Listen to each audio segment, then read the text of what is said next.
से सूक्त है। आप कह सकते हैं कि वेद क्या है? ऋषियों द्वारा किए गए मंत्रों के साक्षात्कार से जो मंत्र हमारे सम्मुख आए हैं, उन मंत्रों को हम आस्वादन करते हैं। उन मंत्रों में निहित तमाम तत्वों को, तमाम जो रहस्य हैं, उन रहस्यों का अभिज्ञान प्राप्त करते हैं। वस्तुतः ऋषियों ने सत्य का साक्षात्कार। ऋषि शब्द के का अर्थ होता है दृष्टा। तीन अर्थ होते हैं। देखिए, ऋषि शब्द, ये बता दूं आपको, शतपथ ब्राह्मण में इसका उल्लेख आया है। अरिशन ते ऋषयः। अरिशन यानी हम लोग तो कहते थे कि दृश्य धातु से बना है ऋषि शब्द, लेकिन ऋष धातु से ही बना है। और इसकी सूक्ष्मता पर हम अध्ययन करते हैं, एटिमोलॉजी पर जाते हैं, तो ऋषि शब्द की निष्पत्ति में तीन धातु हमारे बीच आते हैं।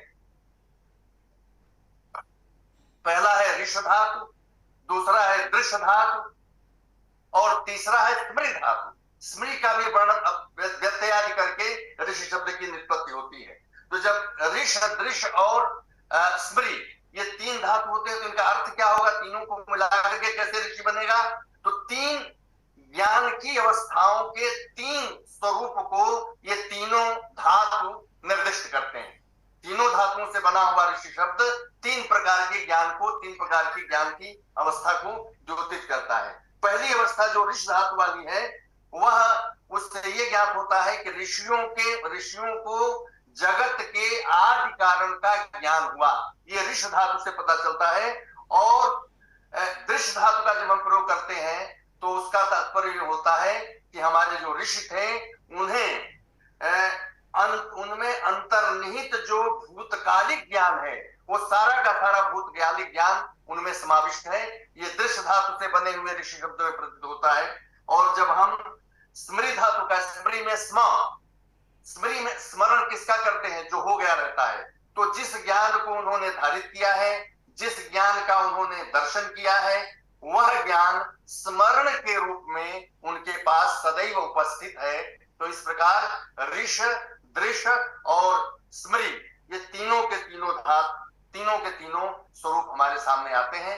उन्होंने जगत के कारण का दर्शन किया था, इसीलिए उनको हम कहते हैं ये मंत्र साक्षात्कर्ता, तत्ववेत्ता, सत्य का साक्षात्कार करने वाले।